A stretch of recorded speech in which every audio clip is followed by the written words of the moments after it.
공사가 있었던 영국 대사관이잖아요. 그런데 불법 주차비로 연체된 금액이 3억이 넘습니다. 불법 주차비로 연체된 금액이 3억이 넘습니다. 주차비. 박이다. 주차비 과태료가 밀려서 낼 수가 없는 거예요. 북한 대사관은 해외 귀빈을 대사관으로 초대하거나 대사관저에서 행사를 열 수 있는 상황이 아니에요. 여건이 아니에요. 오히려 북한 대사관들에게 그 직원들에게 주어진 미션은 최대한 잘 사는 나라의 대사나 영사집에 내가 초청을 받아서 거기 가서 어떻게 한 끼 잘 먹고 이렇게 친구네 가는 선물 받고 어렸을 때 막 친구네 집에 좋은 집에 가듯이.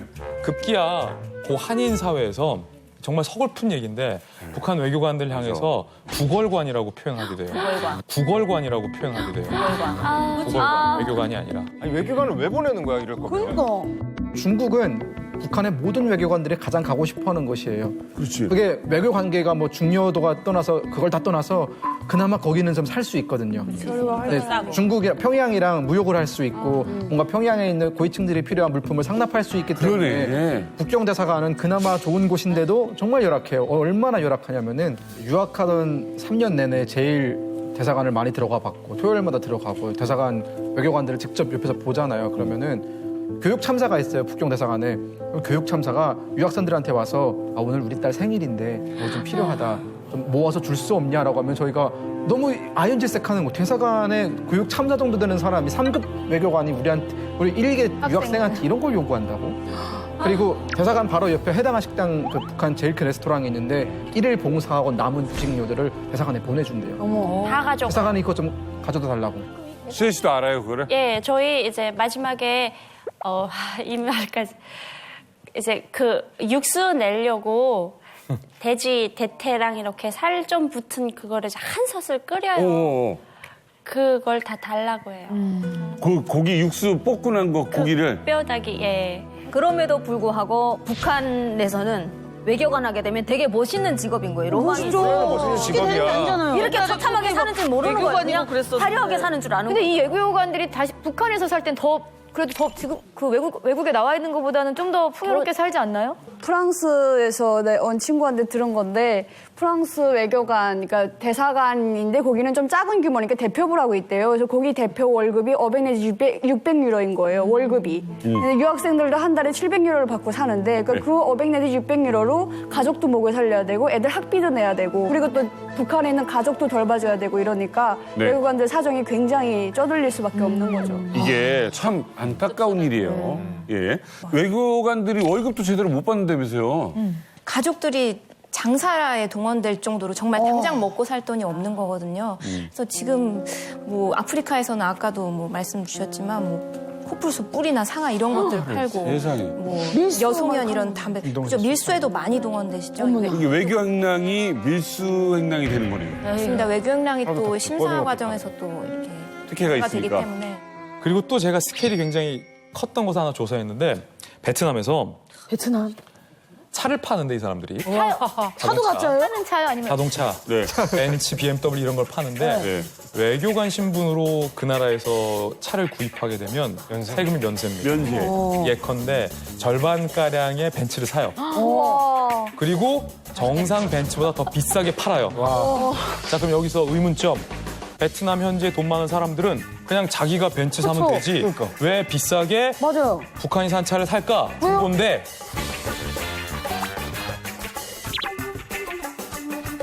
외교 번호판까지 붙여서 줘요. 외교 번호판까지 붙여서 줘요. 그러니까 이렇게 외교관들이 왜 이렇게 동원이 되냐면 외교 여권을 가지고 있으면 좀 남들보다 쉽게 장사를 할 수 있다고 하거든요. 그러니까 우선 어떤 행동을 해도 체포되거나 감옥에 들어가지 않는다. 맞아, 들어가고. 들어가는데 막 못 들어가니까. 두 번째로는 이분들이 영리 활동은 법적으로 금지가 돼 있지만 연쇄 특권이 있습니다. 그래서 밀수에 많이들 동원이 되시고 네. 또 아까 잠깐 말씀드렸던 그 외교 행랑 같은 경우도 출입국 심사에서 자유롭기 때문에 네. 뭐 시리아나 쿠웨이트 이런 데 계시는 그런 중동 지역 외교관분들은 그런 외교 행랑에다가 뭐 돈 이렇게 숨겨서 운반하는 경우도 있고 그렇다고 하더라고요. 그렇다면 북한 당국은 이렇게 대사관에서 장사를 하고 있는 걸 알고 있어요? 알고 있는데 돈은 받아야 되니까 그냥 냅두는 건가요? 그러니까 중국에 나와 있는 북한 대사관의 대사가 한때 오랫동안 있던 사람이 디제룡 대사예요. 근데 이 사람이 되게 꼬장꼬장한 사람이거든요. 저도 몇 번 뵌 적 있고. 근데 그분이 초기에 부임했을 때에는 외교관들이 장사를 하는 걸 되게 싫어했어요. 외교관이 품위 없이 왜 이런 걸 하냐라고 막 그랬어요. 그러다가 한 2달 있다가 그걸 묵인해 준 거예요. 본인도 안 거예요. 이걸 못 하게 되면은 대사관 자체가 유지할 수 없다라는 걸 안 다음부터는 그 물품들이 쌓여 있잖아요. 그냥 본인은 고개를 돌리고 그냥 이렇게 지나가요. 보진 못하겠다라는 거예요. 그거를 자기는 되게 고위직으로서 이건 내가 볼 수는 없는데 뭘 할 수는 없으니까 못 본 척하고 가고 차 타고 그냥 지나가고 그 다음부터는 한마디도 안 하더라고요. 자, 외교관들이 세상에 이런 일까지 하면서 이렇게 번 돈, 이 돈은 분명히 김정은의 비자금으로 들어가지 않을까 싶어요. 어떻게 생각하십니까? 김정은의 이제 통치 자금과 관련돼서는 이 사람을 좀 주목해 볼 필요가 있습니다. 오늘은 이 사람을 주목하시라.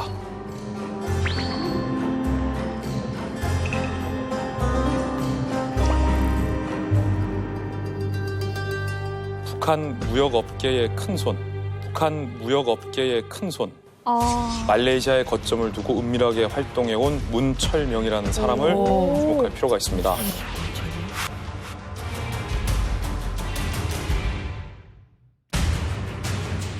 FBI가 말레이시아에서 체포돼 인도된 50대 북한 사업가 문철명 씨를 구금했습니다.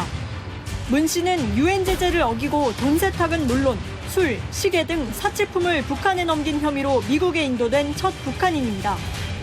문철명이가 겉으로는 표면적으로는 뭐 무역업자로 위장을 했는데 사실은 이 김정은의 사치품을 다 공급하는 뭐 비싼 술부터 시계, 뭐 요트 엔진까지 심지어 요트 엔진까지 북한의 김정은에게 상납을 하는 인물입니다. 그런데 여기에 북한과 우방국인 말레이시아에 거점을 두고 활동해왔기 때문에 말레이시아가 이 문철명이를 보호해준다라고 김정은은 믿었고 지금까지 그렇게 해왔죠. 그런데 최근에 깜짝 놀랄 일이 생겼습니다.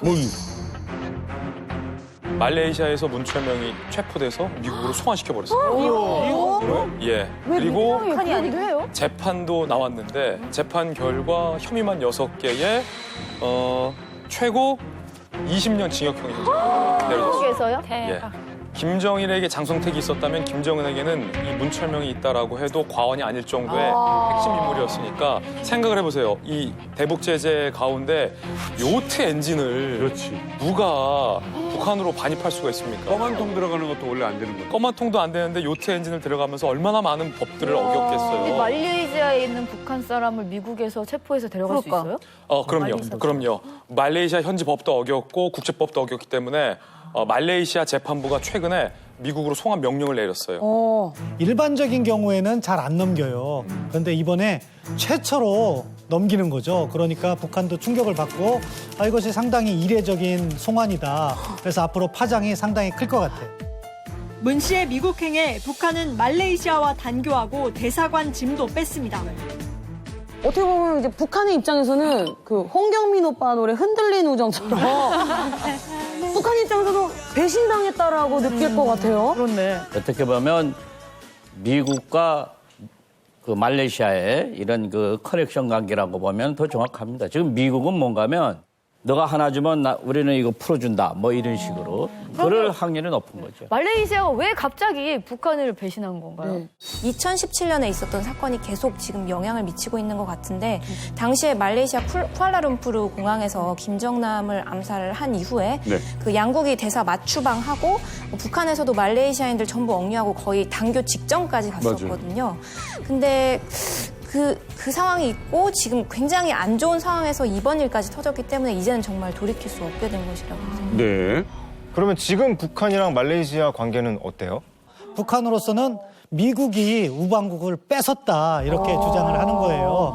그렇지만 또 말레이시아 입장에서는 미국이 또 중요한 파트너고 아마 미국이 이번에 제시한 증거가 아마 완벽했을 거라고 봅니다. 계속해서 추적을 해왔거든요. 지금 제재 이행을 위해서. 그러다 보니까 말레이시아 입장에서도 그러한 미국의 증거를 부인할 수 없기 때문에 신병인도를 한 것 같아요. 그럼 김진 기자님, 예.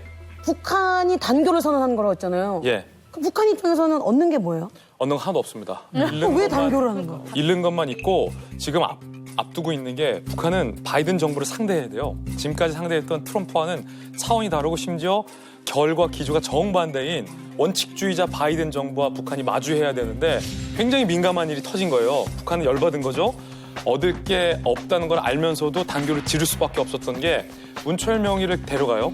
그러면 문철명을 통해서 미국이 알 수 있는 게 얼마나 많을까요? 이미 미국은 알고 있겠습니다만 명확한 증거들이 다 있는 거죠. 이게 심각한 문제가 문철명이를 통해서 바이든 정부가 북한을 추가 제재할 수도 있어요. 상황이 심각해지면. 그러니까 북한 입장에서는 이 협상에 있어서 북한이 한 세수로 접고 들어갈 수밖에 없는 상황이 지금 펼쳐졌기 때문에 북한 입장에서는 열받죠. 판례가 되면 다른 국가에서도 이런 케이스가 생길 수도 있고. 그럼요. 그 부분이 가장 중요하다고 생각합니다. 말씀하신 것처럼 북한이 지금 얻는 게 없더라도 단교를 하는 것은 얻으려는 게 있다고 봐요. 그것이 뭐냐? 이게 시범 케이스가 된다는 거죠.